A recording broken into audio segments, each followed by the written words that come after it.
When you said who that crew was, I was like, Sam Payne taught me, hire the right people for the gig and let them do their job.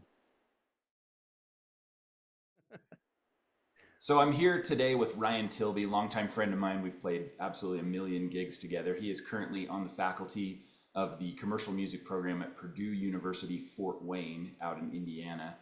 And he has graciously agreed to give us a few minutes this afternoon. So thanks for being here.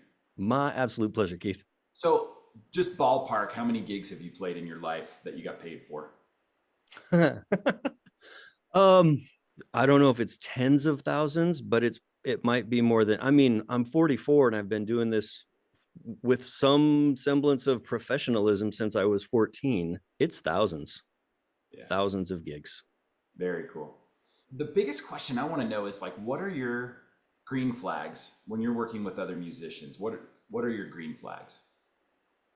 Oh man. Okay. So your viewer knows I'm like the bulk of my gigging work has been as a bassist, which means I have met more drummers than you have, and you're a drummer because you don't stand next to other drummers every gig, and I have been.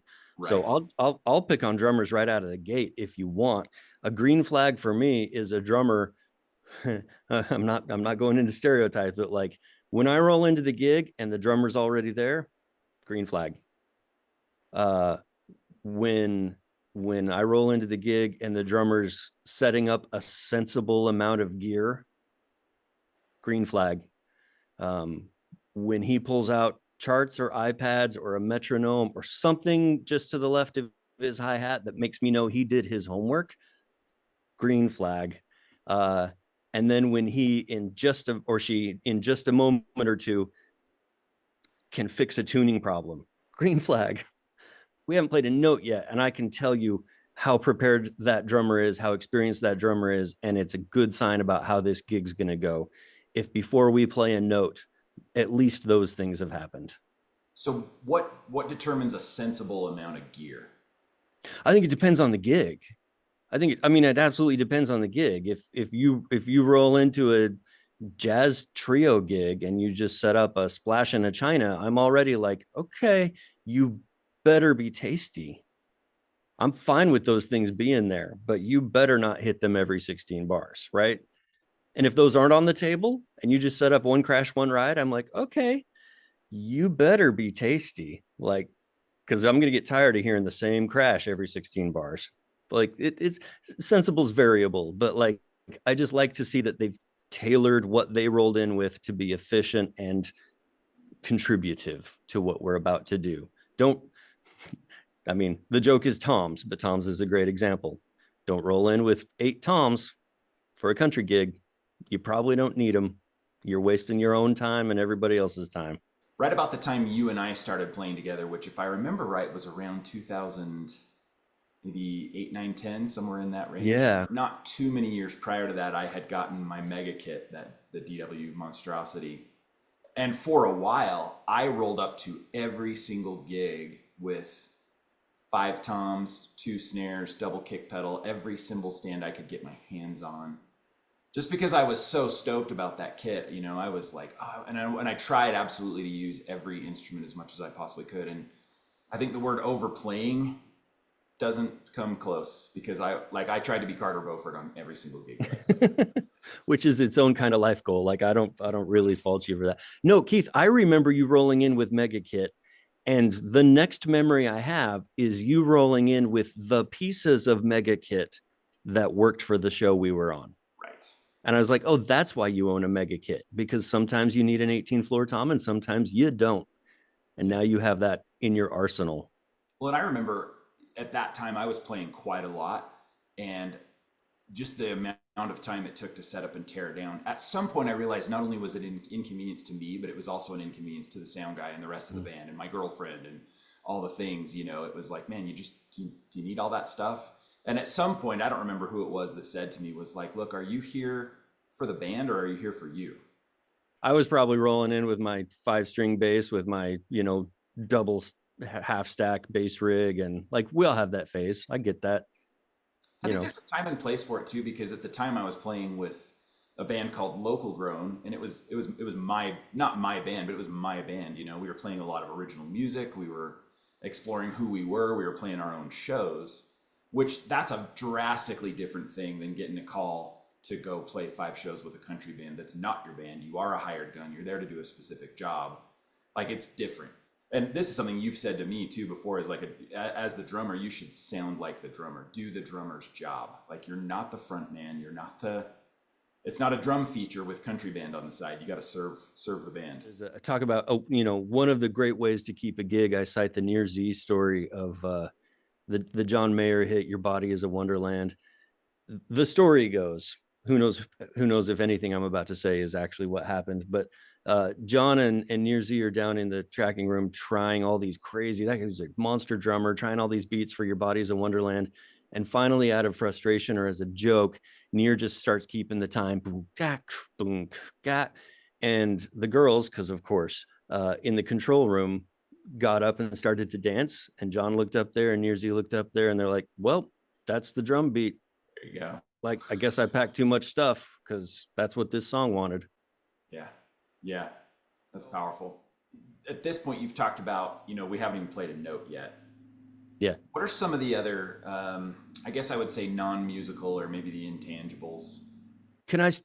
So I stole this from a guitarist named Corey Christiansen. He said, for a musician to keep a gig, not get a gig, but for a musician to keep a gig, you have to follow the 2 out of 3 rule, which is, given these 3 qualities, you have to be 2 of them at least. And the 3 qualities are really good at what you do. So if we're talking about drummers, you just need to be a great drummer. The second quality you could have is you have to be dependable, reliable, consistent. Like, you have to be the person who does what they say they're going to do every time. And then the third thing was a great hang. You just have to be fun to have on the gig. Like, you have to contribute to the vibe of the gig. And Corey said, as long as you're 2 of the 3, you can keep a gig. And I love that, because like, I played in a band where our guitar player wasn't even the best guitar player in the band, but he was the other 2 things without fail. I've played in bands with guys who are just no fun to be around, but they are so consistent and so good at what they do that I'll get over the fact that they're no fun. Or the third option, I guess, is like a guy who just shows up late every freaking time. And I know who this is too. Love you, John. Every time John shows up late, forgot his cables, just like, come on, man. Like, you've been doing this for how many years? But then he plays and you're just like, oh, that's good. And then he starts, like, the vibe of the whole stage just gets raised and we're all just like having more fun. And it's hard to be mad that John's late every time, because he's the other 2 things. So those 2 out of, that 2 out of 3 rule is my benchmark for the, as you called, intangibles. As long as some musician is 2 out of those 3, and one day I aspire to be 3 out of 3. Absolutely. But I'll tell you what, you can't be 1 out of 3. You could be I'll just say Dave Weckl, because I don't know a lot of drummers. You could be the Benny Greb, who I love his style. You could be the Benny Greb of drums, but I'll bet you he's not a jerk who shows up late. Like, I'm pretty sure he's probably 3 out of 3. That seems true, man. The longer I'm into the industry and the more people I meet, they are at least 2 out of 3 every time. It's not about chops. Okay, and end the video. I think that's like that's maybe. That's a really powerful combination. I think if people could master that stuff, because I played a gig not too long ago with a really high profile, like, nationally touring musician.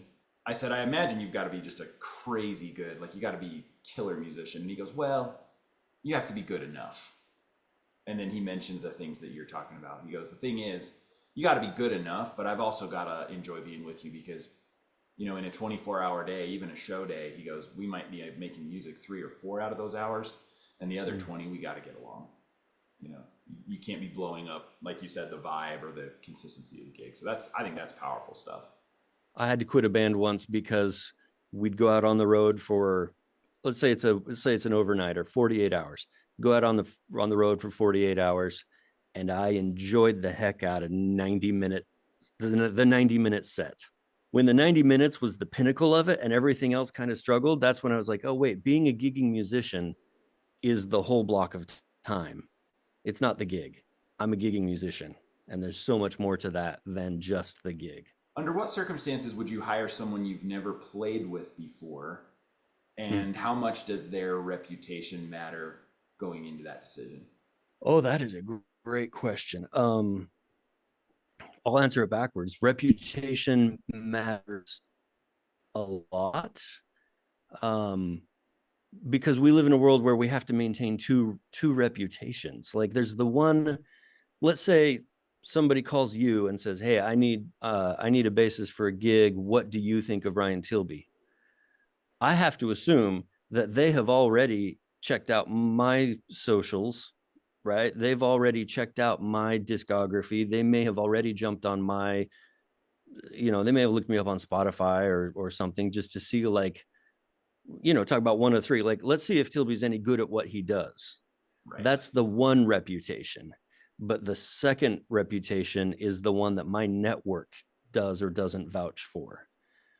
Like, I just think network is everything. If you're burning bridges at gigs, man, shame on you.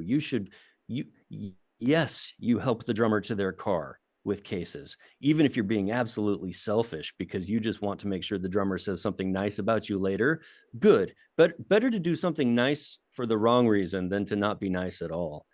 But when I'm looking to hire somebody, if I'm looking to hire a drummer, I I really do call somebody. I call somebody and who's played with them because that just means the world to me.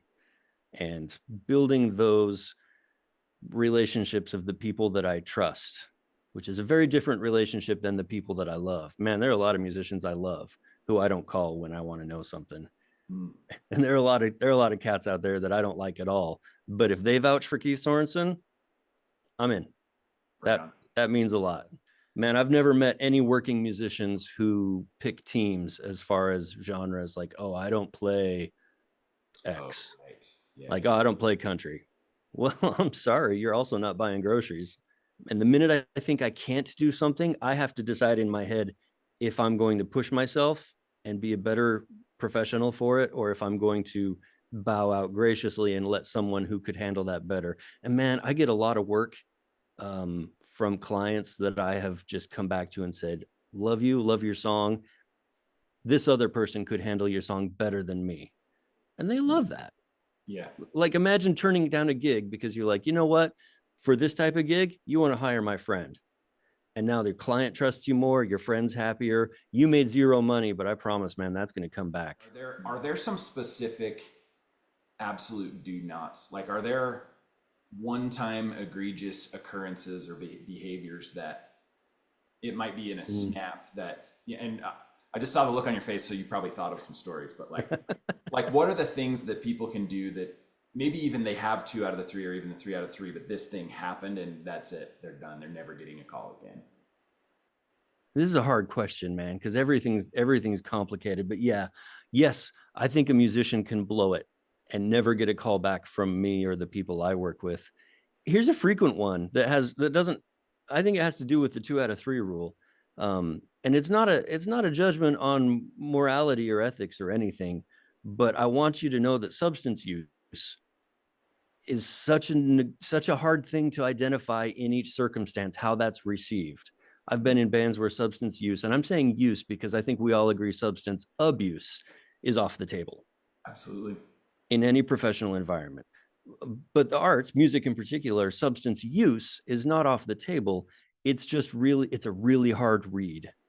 And artists who guess wrong on that, I don't care if it's, I've watched musicians lose gig just because they got one beer on the floor next to their floor tom. So that's something to be really aware of.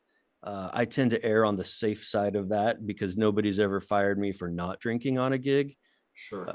Um, so I hope I'm clear that that's not a judgmental thing, but like that's just one of those things you could lose a gig for that you didn't even think about.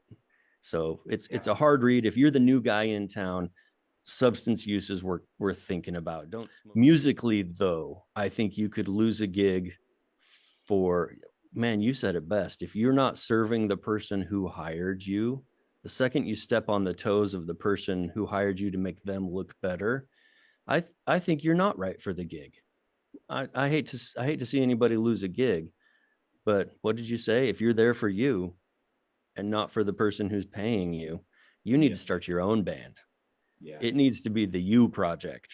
And that's a lot of work. You can't have your cake and eat it too as a side guy. And as a drummer, and as a lot of, or as a bass player, and as a lot of drummers go, you're the side guy almost all the time. If a gig pays $5,000 and you agreed to do it for $100, you agreed to do it for $100. Take your $100 and go home with a smile on your face. Like, don't complain about the money. And also, anytime a musician that I hire isn't clear about their expectations, like I'm a sucker with, I say contracts, but what I really mean are emails. Hey, Keith, this gig pays $250 and here's what I need from you. Please respond. Yeah. That, like, if somebody doesn't respond to that, or is weird about that email response, this goes back to, like, we haven't played a note yet. I'm already not sure about how this is going to go. Yeah. Like, just talk about money. Just, like, be clear about it. Don't be weird about it. We're not doing this for money, but that's a part of what we're doing. I mean, aside from just clear communication, are there any other tips you have or things that you like the way it flows when money's handled a certain way? Can I put a caveat in front of this, which is I still suck at it. Like, it's still my least favorite part of gigging is talking about the logistics of, like, getting paid. I mean, shoot, last week I sat in with a band. Their bassist was ill and I jumped in and took over, and I did it because I figured it was a paid gig. It looked like a paid gig. But then at the end of the night, I got this really nice thank you note with a really cute sticker paper clipped to the note.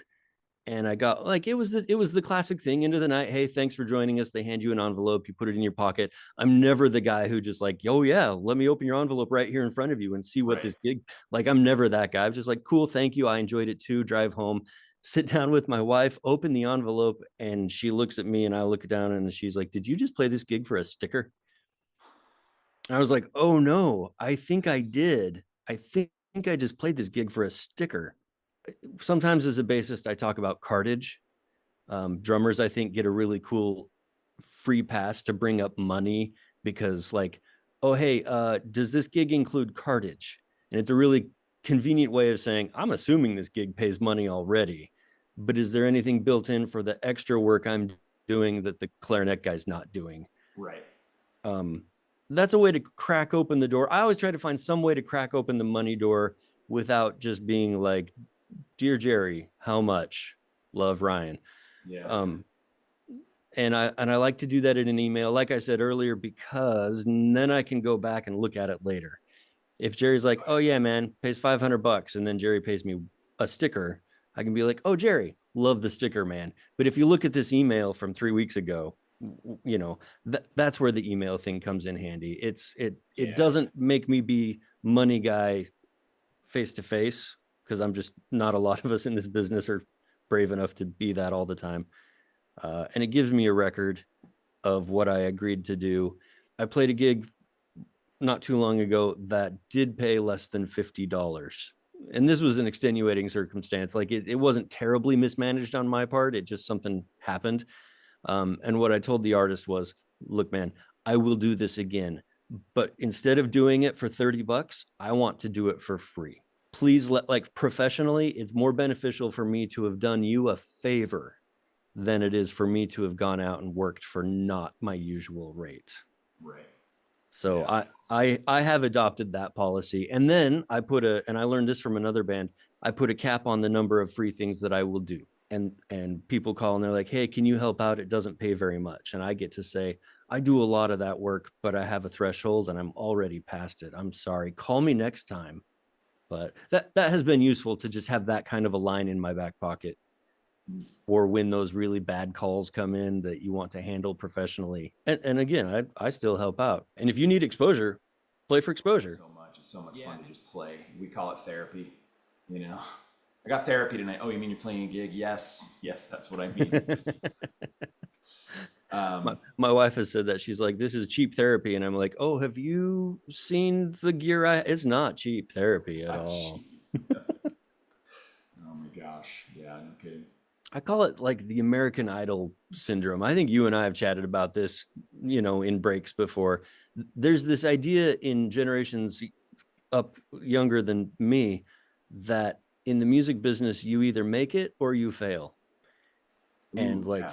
like, that's not true. And anybody who's out there gigging or trying to get into gigging, like, congratulations, you're doing it. Like, that's the gig.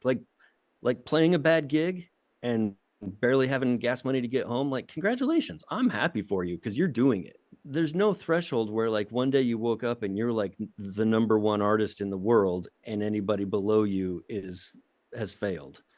And there's so many musicians out there working. There are studio guys working, there are road guys working, and you'll never hear of them. They are not famous. You may never see them. They may play for 1,000 people a year is all, but they're working and they love it and they're doing it. So like, I tell students, anybody who's out there, like, if you're doing it at all, you're doing it and you need to be happy about that. Absolutely. And the downside is, like, if you're doing it at all and you hate it how it's happening, ooh, it's a long road between where you are and being the number one everything in the world. Like, Yeah. maybe this is a smaller part of what you should be doing with your life if you hate it because it sucks. Because I love it when it sucks. I still complain about it, and I'm still sad when I get paid in stickers. But I also still love it. So don't look at gigging as in like succeed or fail. If you're doing it at all, I'm so happy, and that is succeeding. The gig I played over the weekend, the one we talked about, that was originally supposed to have a bass player, but since you're not around right now, but it's funny because the guy, the lead on that band, he said, "Hey, it'll be this much money up front," and then the night of, he didn't say it in this many words. I'm kind of paraphrasing, but he basically said, "Hey, look, so we weren't able to get a bass player that would work for this gig, so I'm just going to split that money out among everybody." And I ended up getting $100 more than what he promised. And so on my side as the drummer, it's like when he calls again, I won't be able to say yes fast enough. Not only do I love him, I love the music, it's super fun, it's a great vibe, it's low pressure, it's high quality music. But like when the guy out of nowhere, it's like, "Hey, here's an extra $100 because I can." That's just amazing. Yes. And I think that type of stuff goes so far because it is. I mean, you can think of it like a job, and you are working and all the things, but there's absolutely a human element too. I think we've talked a lot about that. But Yeah, if I can credit, Bren Hill is the name of an artist, Western artist that I think is worth looking up. Incredible songwriter, but an even better human. When it's he's a 3 out of 3 guy, and his mantra is, "I'm gonna under promise and over deliver." Not once have I opened that end of gig envelope. Not once have I opened it and not just like almost come to tears, because he over delivered. And sometimes he over delivers with money, and sometimes he just over delivers by taking care of his musicians in the best possible mm-hmm. fashion that he can. But if anybody watching this is in a position to over deliver for somebody, well, it's like you said, I can't say yes fast enough. Not mentioned. So I'm teaching, and a student was like, "Oh, well, how much do you make as a studio musician?" And I was like, "Oh, I don't know, anywhere from $75 an hour, maybe on up." And their minds were blown. They're like, "Whoa, $75 an hour." And I'm like, "Now hold on. Right. You're lucky if you can do that 2 or 3 times a week for an hour or two. Yeah.